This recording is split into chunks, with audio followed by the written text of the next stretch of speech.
15 na contractors, 15 lang ang naka-corner ng flood control project funds.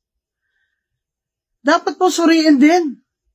Hindi lang po sa taon na ito, kundi sa past 5 years. O kaya sa past 3 years na lang na si BBM ang presidente. Ito po ang mga congressman na contractor din. Ito po ang nambababoy sa ating party list na sistema.